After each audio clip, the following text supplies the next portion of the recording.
ما تنسوش تعملوا اشتراك في القناة. الحلقة الثالثة والرابعة من الموسم الأول من مسلسل ذات جيرل ليلي. تبدأ الحلقة مع سيدي وليلي اللي بيكونوا في معرض النوادي المعمول في المدرسة. سيدي بيعجبها نادي الروبوتات، لكن ليلي بتعجبها عربية السباق اللي بيعملها ولد زميلهم اسمه لوجونت. وبتقول سيدي انها تشترك في نادي السيارات، وبتتفق مع لوجونت انهم يتقابلوا بكرة في نادي السيارات ده. بالليل سيدي بتكون شغالة في اختراع روبوت صغير، وبيوصل جيرمي زميلها اللي بيكون معاه ميعاد مع اخوها ماركي. بس سيدي بتقول انها عاوزة تاخد رأيه في موضوع مهم، وبتحكي له عن ليلي وانها تشترك في نادي السيارات في المدرسة، وانها خايفة عليها قوي وما عندهاش وقت عشان تكون معاها وتاخد بالها منها. وبتطلب من جيرمي انه يروح نادي السيارات ويخلي باله من ليلي. جيرمي بيقول لها ان ليلي مش طفلة، واكيد مش اول مرة تدخل مدرسة، ده غير انه ما عندوش وقت عشان يخلوا باله منها. وبيسيبها ويروح لماركي اللي بيعرض عليه فكرة مشروع جديد وعاوزه يشاركوا فيه. فكرة المشروع هي تصنيع شمع اعياد الميلاد اللي بيطفي لوحده. جيرمي بيكون مستغرب الفكرة حبتين، لكن ماركي بيقوله ان اختراعه ده مفيد جدا عشان هو هيساعد الناس ان الصور بتاعتهم ما يظهرش فيها الشمع وهو سايح، لان شكله بيكون وحش قوي. جيرمي بيقترح عليه انهم يركبوا مروحة صغيرة في كل شمعة، والفكرة بتعجب ماركي وبيطلب منه يشتغل عليها، وهو اللي هيقوم بالتسويق للاختراع بتاعهم. وبيقول له انه عنده مقابلة مع بنت شاطرة قوي في التسويق على مواقع التواصل الاجتماعي اسمها تيفاني. جيرمي بيكون متحمس قوي عشان هو عارف ان تيفاني شاطرة فعلا، وهتقدر تسوق لهم الاختراع بتاعهم وهيكونوا مشهورين والناس كلها هتتكلم عنهم. تاني يوم سيري بتكون قلقانة وخايفة على ليلي، وبتفضل تنصحها تخلي بالها من نفسها، خصوصا وانها هتتعامل مع ادوات ومعدات خطيرة. ليلي بتطمنها وبتطلب منها ما تخافش عليها. بس بعد شوية ليلي بتتفاجئ ان سيدي جات لها في نادي السيارات، وبتقول لها انها جاية عشان تطمن عليها. سيري قلبها بيطمن لما بتشوف باتشر، وبتعرف ان المشرف على النادي عشان هو اكبر منهم واكيد هيخلي باله منهم وهما بيشتغلوا. ليلي بتتريق على العربية بتاعت لوجونت، وبتمسك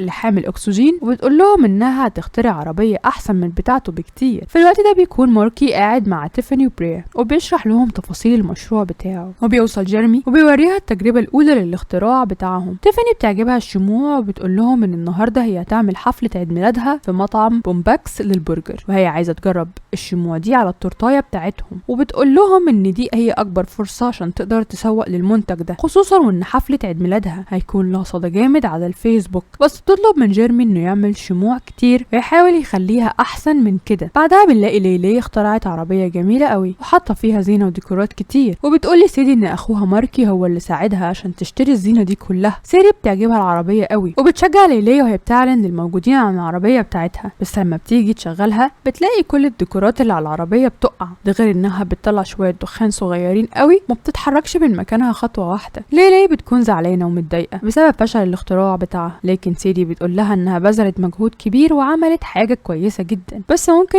تراجع على الخطوات من تاني وتقدر تخلي العربيه تشتغل. لكن وهما بيتكلموا بيلاقوا لوجانت بيتريق جامد على ليلي، بيطلب منها تشوف حاجه بناتي تشتغل فيها وتسيب الشغل الجامد ده للولاد. سيري بتتضايق من كلام لوجانت وبتدخل معاه تحدي جامد، وبتقول له انهم هيشتغلوا على العربيه من تاني وهيخلوها احسن عربيه في النادي كله، والعربيه اللي هو هيخترعها مش هتساوي حاجه جنب العربيه بتاعتهم. وليلي بتقول له ان بعد ما ده هيحصل هيروح يشترك في نادي المخدات بتاع البنات. لوجانت بيقبل التحدي بتاعهم وبيقول لهم انهم لو خسروا التحدي هيعملوا رقصه استعراضيه قدام المدرسه كلها وهم لابسين تيشيرت مكتوب عليه لوجانت هزمنا واحنا مش قده. سيري وليلي بيرجعوا على البيت وبيبداوا في اعاده تصميم العربيه من تاني، وبيدخل عليهم جيرمي، وسيري بتعرف منه ان ليلي طلبت مساعدته ليهم عشان عرفت انه مخترع شاطر. جيرمي بيكون معاه انبوبه صغيره فيها معزز طاقه تيربو، وبيقول لهم ان السواقين المحترفين بيستخدموا الماده دي في السباقات، ده غير انه هيستخدمه في اختراع شموع عيد الميلاد، بس بيطلب منهم يستخدموا منه كميه قليله عشان الماده دي خطر. بالليل تيفاني بتحتفل بعيد ميلادها وسط زمايلها كلهم، ومعاهم مديره المدرسه بتاعتهم، وتيفاني بتعمل فيديو بتعلن فيه عن الشموع الجديده اللي بتولع وتطفي لوحدها، وان هي اول واحده هتستخدمها. وبتشاور لماركي وجيرمي اللي بيشغلوا الشموع وبيكون شكلها حلو قوي وبتعجب الكل، وبيغنوا اغنيه عيد الميلاد عشان يحتفلوا بتيفاني. بس فجاه بيلاقوا الشموع بتنفجر في وشهم. وبنروح لسيري وليلي اللي بيكونوا في نادي السيارات وبيجهزوا عشان يبداوا التحدي مع لوجانت، بس العربيه بتاعتهم بتكون ضعيفه قوي قوي قدام عربيه لوجانت، فبتقوم سيري حاطه ماده معزز الطاقه كلها في الموتور بتاع العربيه بتاعتهم، وبتلاقي الموتور بيشتغل بسرعه رهيبه ومخيفه. وليلي مش عارفه توقف العربيه، فبتركب معاها عشان تساعدها، بس بتدوس على زرار بيخلي العربيه تخش في الحيطه بكل قوتها، وبتفضل العربيه ماشيه جوه المدرسة بكل سرعتها، وليلي وسادي مش عارفين يوقفوها. في اللحظة دي بتكون مديرة المدرسة فرحانة قوي بالمخدات اللي اخترعتها البنات اللي في النادي بتاعها، وفجأة بنلاقي سادي وليلي بيخبطوا في المخدات بتاعتها بكل سرعتهم. سادي وليلي بيكونوا فرحانين باللي هم عملوه وما بياخدوش بالهم من مديرة المدرسة اللي بتزعل على المخدات بتاعتها. وبيوصل باتشر ومعاه لوجانت اللي بيعترف انهم هزموه، بيسقف لهم هو وكل الموجودين. لكن سادي وليلي بيطلبوا منه ينفذ شرط التحدي ويروح يشترك في نادي المخدات، اما باتشر فبياخد الباقي عشان يصلحوا الحيطة اللي باظت. بعدها سادي بتكون مبسوطة من اللي حصل وبتقول ان التجربة كانت مجنونة، بس هي استمتعت بيها. ليلي لما بتسمع كده بتقول لها طب يلا بينا نروح على نادي الروبوتات عشان نوريهم المهارة بتاعتنا. الحلقة بتبدأ مع سادي وجيرمي اللي بيستعدوا عشان هيشتركوا في مسابقة للخدع والألعاب السحرية، وبيحاولوا يقنعوا ليلي انها تشارك معاهم، لكن ليلي بتقول عليهم دجالين ومش عاوزين عشان الساحر لازم يكون عنده قوة خارقة. بس جيرمي بيفهمها ان ده بيحصل مع المحترفين بس، انما هم هيشتركوا في مسابقة للهواة. تاني يوم بيروحوا على نادي الألعاب السحرية، بتكون مس ماكنزي المسؤولة عن النادي بتعلن عن بداية التدريب على الألعاب السحرية عشان يستعدوا للعرض النهائي للمسابقة، لكن بتنبه على كل الموجودين انهم يتصرفوا بعقل وبحكمة ويركزوا معاها في اللي هتشرحه عشان ما يعملوش اي حركة غلط ويبوظوا المكان. ليلي ما بتعجبهاش الطريقة اللي بتتكلم بيها مس ماكنزي وبتكون عاوزة تتخانق معاها. بعد شوية مس ماكنزي بتبدأ تعلمهم اول خدعة سحرية، وهي خدعة مفرش السفرة، وبتشرح لهم ازاي ينفذوها. سيري بتقدم العرض بتاع جيرمي بصفتها المساعد بتاعه. جيرمي بيقدر يعمل الخدعة بشكل جميل قوي. بيجي الدور على ليلي اللي بتفشل انها تعمل الخدعة، وميس ماكنزي تطلب منها تنظف المكان. بعد شوية جيرمي بيحاول يعمل خدعة سحرية تاني بالعصاية، لكن ما بيعرفش يعملها، وبتوصل ميس ماكنزي وبتوريه ازاي يعمل الخدعة. ليلي بتقول لهم انها تقدر تعمل الخدعة دي بكل سهولة، وبعد ما بتنجح انها تعمل خدعة العصاية ميس ماكنزي بتقول لها انها موهوبة قوي. ليلي بتتغر جدا وبتقول لهم ان من النهاردة اسمها ليلي الأسطورة. جيرمي بيحاول يعمل خدعة العصاية مرة تانية لكن برضه بيفشل،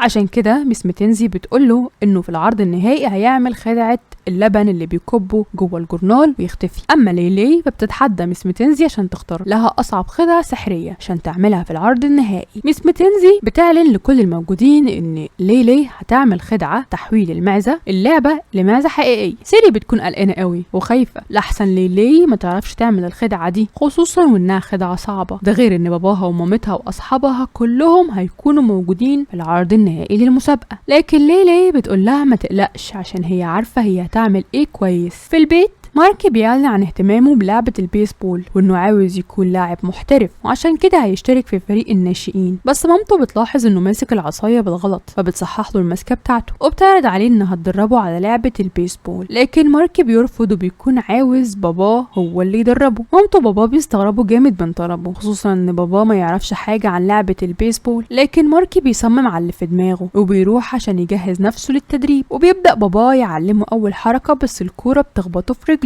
وفي تاني حركة العصاية بتفلت من ايده وبيسمعوا صوت تكسير جامد فبيجروا عشان يستخبوا. اما تالت حركة فبتكون سهلة قوي بس ماركي بيضرب الكورة في صدر باباه. ماركي بيكون فرحان باللي اتعلمه من باباه، لكن ده مش كفاية بالنسبة لمامته اللي بتقرر انها تدربه بنفسها، بس بيتعبوا منها جامد وبيقعوا على الارض. وماركي بيقول لمامته انه مش عاوز يكون لاعب محترف، هو عاوز يكون في الفريق بس على دكة الاحتياطي، لانه عاوز الدرجات بتاعة الرياضة مش اكتر، ومش مهم يلعب او ما يلعبش. بعدها تريش وبريس بيروحوا على نادي الألعاب السحرية عشان يتفرجوا على العرض النهائي، وبيشوفوا ميتسي واللي بترحب بضيوفها واللي بيكونوا من أكبر السحرة الموجودين في المدينة. وبيظهر جيرمي اللي هيعمل خدعة اللبن. جيرمي بيعمل الخدعة بكل مهارة وكل الموجودين بيسقفوا له. وبيجي الدور على ليلي وسيدي اللي بيقدموا خدعة تحويل المعزة، وبيجهزوا المعزة الحقيقية ورا الكواليس وبيخرجوا بالمعزة اللعبة قدام الجمهور. ليلي بتوقف الوقت عشان تقدر تبدل المعزة اللعبة بالمعزة الحقيقية من غير ما حد ياخد باله، لكن المعزة بتهرب منهم فبيقرروا ان سيدي هي اللي تظهر بدل المعزة الحقيقية، وكل الموجودين بيسقفوا لهم جامد. سيدي وليلي بيرجعوا البيت وبيكونوا مبسوطين قوي من اللي هم عملوه، بس وهم بيتكلموا بيكتشفوا ان ليلي عندها قوة خارقة وهي انها بتختفي لما بتكتم نفسها. وبكده احنا وصلنا لنهاية الحلقة. اكيد طبعا في تكملة. يا رب يكون فيديو المرة دي عجبكم. السلام عليكم.